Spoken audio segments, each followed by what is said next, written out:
Hi, I'm Melissa Brown, a certified pediatric sleep consultant, a mom of 4, including a set of twins, and founder of Sleep Shop.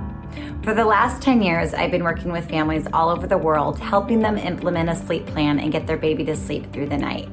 I know sleep deprivation can be so hard on the whole family, and I've made it my mission to help as many families and give you guys the resources to get your own baby sleeping through the night.